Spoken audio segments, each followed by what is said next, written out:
नमस्कार दोस्तों एक बार फिर से हमारे चैनल पे एक बार बहुत बहुत स्वागत है। और आज की इस वीडियो में दोस्तों मैं आप सभी को बताऊंगा कि जमीन खरीदने के बाद आपका नाम कैसे दर्ज होगा। पूरी प्रक्रिया A to Z, यानी दोस्तों इतने सरल और इतनी आसान भाषा में बताऊंगा कि दोस्तों कोई भी व्यक्ति बहुत आसानी से जान जाएगा। जमीन खरीदने से लेके पूरा A to Z बताऊंगा दोस्तों। जमीन खरीदने से लेके आपका नाम कैसे दर्ज होगा, यानी नामांतरण आपके नाम पे कैसे होगा। तो चलिए दोस्तों ज्यादा टाइम ना लेते हुए अपन वीडियो को शुरू करते हैं। तो दोस्तों यहाँ पे आप बहुत ध्यान से देखिए दोस्तों, यहाँ पे दोस्तों ये है दोस्तों हमारा रविंद्र।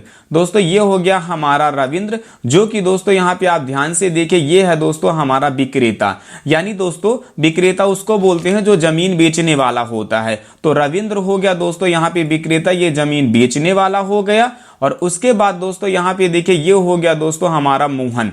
तो यहाँ पे देखिए दोस्तों जो हमारा दोस्तों यहाँ पे मोहन है, ये दोस्तों हमारा ध्यान से देखिए मोहन यहाँ पे हमारा हो गया क्रेता। यानी दोस्तों जो जमीन खरीदता है उसको क्रेता बोलते हैं और जो जमीन बेचता है उसको विक्रेता बोलते हैं। तो ये हो गया दोस्तों रविंद्र विक्रेता और ये मोहन हो गया दोस्तों यहाँ पे क्रेता।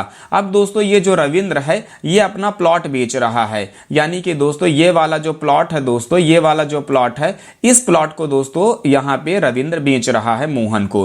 तो दोस्तों कोई भी प्लॉट होता है तो उसकी कोई ना कोई साइज होती है। जैसे कि दोस्तों इस केस में देखिए दोस्तों यहाँ पे हमारा जो जमीन है दोस्तों, यहाँ पे आप बिल्कुल एकदम आसानी से देखिए दोस्तों, यहाँ पे दोस्तों हमारी जो जमीन है दोस्तों, ये जो हमारा एरिया है दोस्तों, इसकी दोस्तों जो यहाँ पे चौड़ाई है दोस्तों 50 फीट और गहराई है दोस्तों यहाँ पे आप ध्यान से देखिए, यानी कि लंबाई, यानी दोस्तों ये भी हो गई कितनी दोस्तों 50 फीट, यानी कि 50 फीट लंबाई 50 फीट चौड़ाई।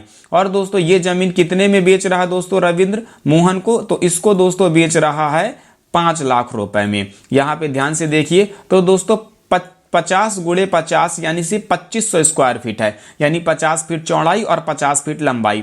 तो 50 गुणे 50 2500 स्क्वायर फीट है, यानी कि दोस्तों यहाँ पे जो हमारी जमीन है करीबन 5 डिसमिल के आसपास ये हमारी पूरी टोटल जमीन है।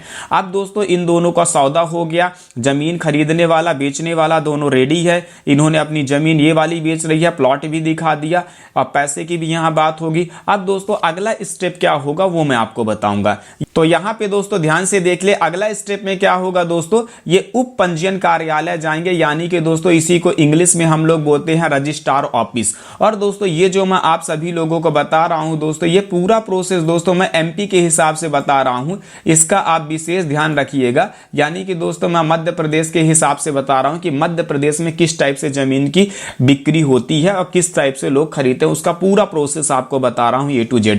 तो दोस्तों ये लोग कहां पे जाएंगे, ये ध्यान से देखिए उप पंजीयन कार्यालय, यानी कि दोस्तों रजिस्ट्रार ऑफिस। तो यहां पे ध्यान से देखिए दोस्तों आप सभी लोग, यहाँ पे देखिए दोस्तों रविंद्र अपना क्रेता विक्रेता हो गया और मोहन दोस्तों यहाँ पे अपना क्रेता हो गया। तो दोस्तों यहीं पे पैसों का भी लेन देन होगा, यानी कि कितने में आप जमीन बेच रहे हो, यहाँ पे दोस्तों A to Z पैसों का लेन देन होगा 100% की यहाँ पे कितना पैसा आपको मिलना है। तो इनका सौदा 5 लाख में है। तो यहाँ पे देखिए दोस्तों दोनों लोग जाएंगे और सारे पेपर रेडी रहेंगे। और यहाँ पे देखिए दोस्तों ये बैठे हुए हैं रजिस्ट्रार साहब, ठीक है ना, रजिस्ट्रार साहब बैठे हुए हैं जो जमीन की प्रॉपर रजिस्ट्री करेंगे। तो देखिए दोस्तों यहाँ पे 3 लोग अब जाते हैं प्रेजेंट में मध्य प्रदेश में, क्रेता विक्रेता गवाही, और दोस्तों यहाँ पे होता है दोस्तों एक उनका एडवोकेट जो साथ में जाता है। तो इस टाइम पे दोस्तों जो एमपी में सिस्टम चल गया है दोस्तों, तो दोस्तों जो विटनेस का हो गया, जो गवाही का हो गया है, तो दोस्तों उनका बाहर ऑनलाइन सारा काम हो जाता है। दोस्तों यहाँ पे रजिस्ट्रार साहब, यहाँ पे दोस्तों ध्यान से देखिए, यहाँ पे रविंद्र भी जाएगा और उसके बाद मोहन भी जाएगा, क्रेता विक्रेता दोनों जाएंगे, सारे पेपर रजिस्ट्रार साहब देखेंगे और उसके बाद यहाँ पे रजिस्ट्रार साहब ओके कर देंगे, यानी रजिस्ट्री हो जाएगी। ये अपना हो गया दोस्तों सेकेंड स्टेप, ठीक है ना। उसके बाद दोस्तों अगले स्टेप में क्या होगा वो अपन देखते हैं। उसके बाद दोस्तों जो क्रेता रहेगा, जैसे कि दोस्तों यहाँ पे अपना मोहन हो गया, ये हमारा क्रेता हो गया, यानी कि रविंद्र से जमीन खरीद चुका है। अब जमीन खरीदने के बाद का दोस्तों अगला स्टेप क्या होगा, थर्ड स्टेप, इसको अपन बहुत ही आसान तरीके से समझते हैं। तो सबसे पहले देखिए दोस्तों रजिस्ट्री होने के बाद दस्तावेज तैयार करें, यानी कि रजिस्ट्री होने के बाद आपको कुछ दस्तावेज तैयार करने होंगे। वो कौन कौन से दस्तावेज तैयार करने होंगे वो मैं बताता हूं। तो यहाँ पे देखिए दोस्तों इन कागजों की आपको जरूरत पड़ेगी।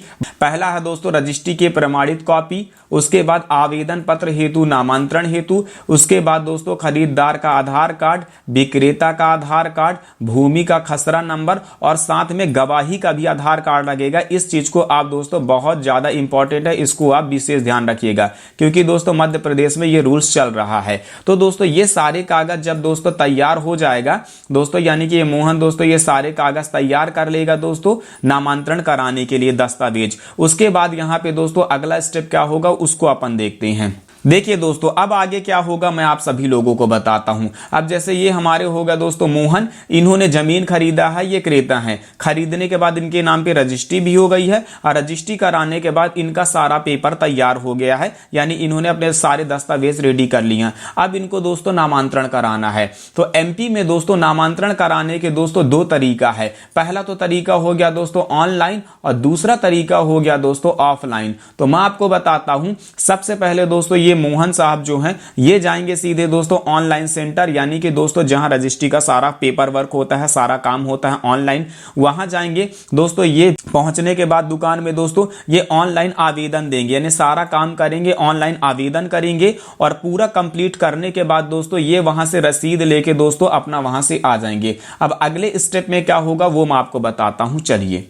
अब देखिए दोस्तों नेक्स्ट स्टेप में क्या होगा दोस्तों, नामांतरण के लिए आवेदन कहां करें। यानी कि दोस्तों हमने पहले टॉपिक पे बात कर लिया है कि नामांतरण सबसे पहले ऑनलाइन कराएंगे। ऑनलाइन में दोस्तों नामांतरण होने के बाद, ठीक है ना, ऑनलाइन में नामांतरण के लिए एप्लीकेशन देंगे और दोस्तों नामांतरण होने के बाद यदि ऑनलाइन होता है तो सबसे पहले दोस्तों यहां पे देखिए पटवारी साहब के पास एक हफ्ते में, कितने दिन में दोस्तों, आपको एक हफ्ते के अंदर अंदर पटवारी साहब से मिलना है और दोस्तों पटवारी साहब के आईडी पासवर्ड में दोस्तों आपका यहां से एप्लीकेशन जाएगा और दोस्तों उनसे कहना है कि इसको अप्रूव कर दें। उसको अप्रूव करने के बाद दोस्तों तहसीलदार की आईडी में जाता है और दोस्तों तहसीलदार के आईडी में जाने के बाद फाइनली दोस्तों वो जमीन में नामांतरण हो जाता है, यानी जमीन में नाम दोस्तों मोहन का चढ़ जाएगा जो क्रेता होता है। तो दोस्तों ये देखिए ये पहला तरीका हो गया।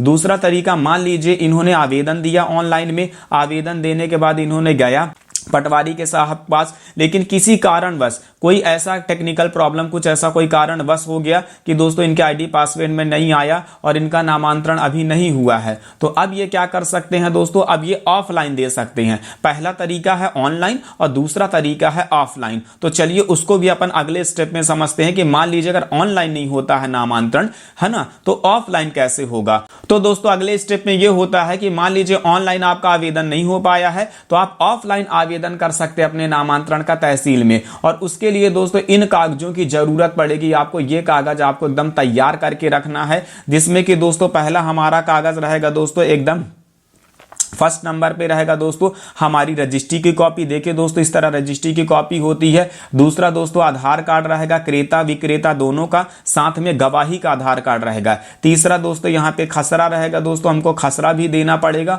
और चौथा दोस्तों यानी म्यूटेशन यानी नामांतरण का फॉर्म रहेगा। तो ये सारे डॉक्यूमेंट आपको रेडी करना है और पूरा रेडी करने के बाद आप लोक सेवा केंद्र के थ्रू लगा सकते हैं एमपी में, और तहसीलदार के यहाँ भी सीधे फाइल आप पेश कर सकते हैं। तो इतना दोस्तों सारे कागज सारे डॉक्यूमेंट रेडी करने के बाद आप तहसीलदार के यहां पेश करेंगे। उसके बाद दोस्तों क्या होगा उसको देखते हैं। उसके बाद दोस्तों आपका जो एप्लीकेशन रहेगा दोस्तों वो तहसीलदार के पास जाएगा, यानी कि दोस्तों तहसीलदार के पास जाएगा आपका एप्लीकेशन और वो देखेंगे दोस्तों सारे कागज आपके डॉक्यूमेंट चेक करेंगे। वो दोस्तों रजिस्ट्री की कॉपी देखेंगे और जमीन की स्थिति देखेंगे और खसरा मिलान करेंगे। उसके बाद नामांतरण का आदेश पास करते हैं। तो दोस्तों ये होता है दोस्तों तरीका। और उसके बाद दोस्तों फाइनली आपका आदेश राजस्व में रिकॉर्ड अपडेट हो जाएगा।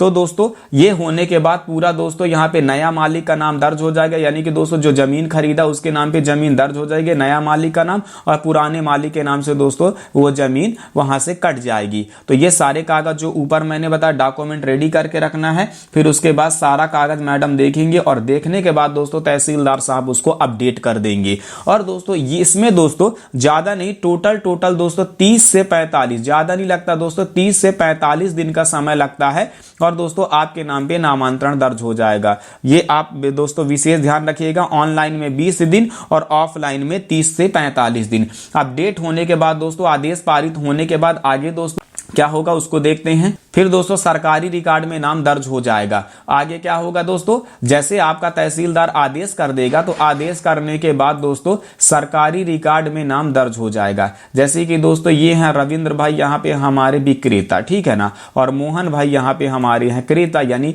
ये जमीन बेचने वाले हैं और ये जमीन खरीदने वाले हैं। तो इनके नाम में जो दोस्तों यहाँ पे खसरा है, ध्यान से देखिए, ये खसरा है, इसको खसरा बोलते हैं। जैसे यहाँ पे लिखा है क्या, रविंद्र कुमार पिता देवी प्रसाद, तो दोस्तों इनका नाम यहाँ पे कट के क्रेता का नाम यहाँ पे आ जाएगा दोस्तों मोहन कुमार, और जो इनके पिता का नाम रहेगा वो होगा। तो दोस्तों जमीन तो आ जाएगी, लेकिन जमीन में मालिकाना हक के बाद सरकारी रिकॉर्ड में भी दोस्तों यहाँ से नाम चेंज हो जाएगा, और दोस्तों अब इनके जमीन का जो खसरा रहेगा इनका नाम आ जाएगा इस खसरा में, और ये अब मालिक बन जाएंगे इस जमीन के। तो इस तरह सरकारी रिकॉर्ड में जमीन अपडेट होगा और दोस्तों रिकॉर्ड में नाम दर्ज हो जाएगा।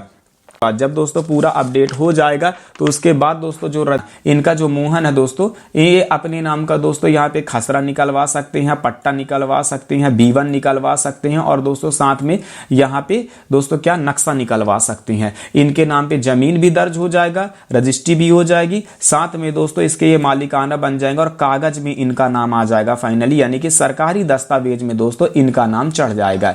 इस तरह दोस्तों पूरा A to Z पूरी प्रक्रिया चलती है। उसके बाद दोस्तों यहाँ पे देखिए कुछ लोग दोस्तों, मैं सभी लोगों को, कुछ लोगों को सावधानी बता देता हूँ। बहुत से लोग दोस्तों उनको नहीं मालूम होता है कि दोस्तों क्या करना चाहिए, बहुत जरूरी सावधानी है दोस्तों, बहुत लोग मिस कर देते हैं दोस्तों। बहुत सारे लोग रजिस्ट्री के बाद दोस्तों देरी ना करें, कभी भी आप रजिस्ट्री कराएं तो देरी ना करें। आवेदन नंबर हमेशा संभाल कर रखें, जो आपको आवेदन मिलता है रजिस्ट्री का उसको संभाल कर रखें। समय समय पर पटवारी से संपर्क में उन्हें बताते रहें कि मेरी रजिस्ट्री हुई है और मैं रजिस्ट्री कराने के बाद मुझे नामांतरण कराना है, और आपत्ति आए तो दोस्तों तुरंत जवाब दें, इसमें बिल्कुल देरी ना करें। कोई भी आपत्ति या किसी तरह का तो तुरंत जवाब दें। और दोस्तों एक चीज हमेशा याद रखना यहाँ पे दोस्तों कि रजिस्ट्री से मालिक बनते हैं, लेकिन नामांतरण से सरकारी रिकॉर्ड में मालिक बनते हैं। यानी रजिस्ट्री होने के बाद आपके नाम पे रजिस्ट्री तो हो गई, लेकिन रजिस्ट्री के बाद दोस्तों जब नामांतरण होगा सरकारी रिकॉर्ड में, ध्यान से देखिए, सरकारी रिकॉर्ड में दोस्तों आपका नाम अपडेट हो जाएगा, यानी चढ़ जाएगा। तो दोस्तों बहुत सारे लोगों को यह सावधानी भी रखनी है, ये बहुत जरूरी है। रजिस्ट्री कराने के बाद अब ये सावधानी हमेशा रखें। तो आई होप दोस्तों आप सभी लोगों को ये वीडियो बहुत पसंद आई होगी दोस्तों, उम्मीद करता हूं बहुत अच्छी लगी होगी ये वीडियो। एक बार फिर से एक नजर अपन मार लेते हैं दोस्तों कि कैसे कैसे होगा। दोस्तों ये जमीन बेच रहे थे रविंद्र, मोहन खरीद रहे थे, ये विक्रेता थे, ये क्रेता थे।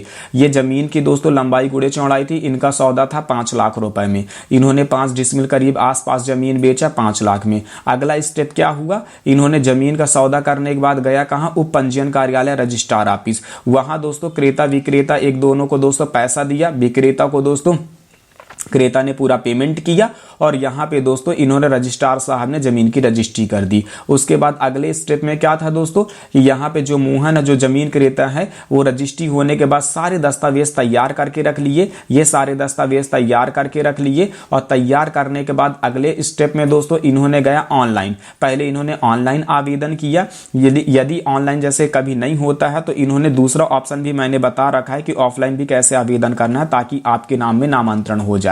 उसके बाद दोस्तों इन्होंने पटवारी साहब के पास गया और इन्हें बताया कि मैंने ऑनलाइन आवेदन किया है, और दोस्तों यहां से अपडेट किया पटवारी साहब ने। और ऑफलाइन के लिए दोस्तों अपन क्या कर सकते हैं, जैसे कभी ऑनलाइन नहीं हुआ तो ये दोस्तों रजिस्ट्री की कॉपी, आधार कार्ड, खसरा नंबर, म्यूटेशन यानी कि नामांतरण का फॉर्म, ये सारे डॉक्यूमेंट रेडी करके जब कभी ऑनलाइन ना हो नामांतरण तब की स्थिति में ये सारे डॉक्यूमेंट रेडी करके हम दोस्तों तहसीलदार साहब के पास अपनी फाइल लगाएंगे। तहसीलदार साहब दोस्तों उसकी जांच करेंगे, सारी चीजें देखेंगे, और उसके बाद दोस्तों आदेश पारित कर देंगे। और आदेश पारित होने के बाद दोस्तों जैसे ये दोस्तों देखिए रविंद्र का विक्रेता का दोस्तों खसरा था, तो इसमें यहाँ पे मोहन का नाम दर्ज हो जाएगा खसरा में, सरकारी रिकॉर्ड में दोस्तों ये नाम दर्ज हो जाएगा। और उसके बाद दोस्तों आप सभी लोगों को, कुछ लोगों को सावधानियां भी बरतनी है, ये जो मैंने सावधानियां बताई हैं। तो उम्मीद करता हूं ये वीडियो आपको बहुत अच्छी लगी होगी, बहुत आसान भाषा में समझाया हूं। और वीडियो अच्छी लगी हो दोस्तों तो इस वीडियो को लाइक कर दें, कमेंट कर दें, और हमारे इस चैनल को सब्सक्राइब कर दें। धन्यवाद दोस्तों, मिलते हैं नेक्स्ट वीडियो में।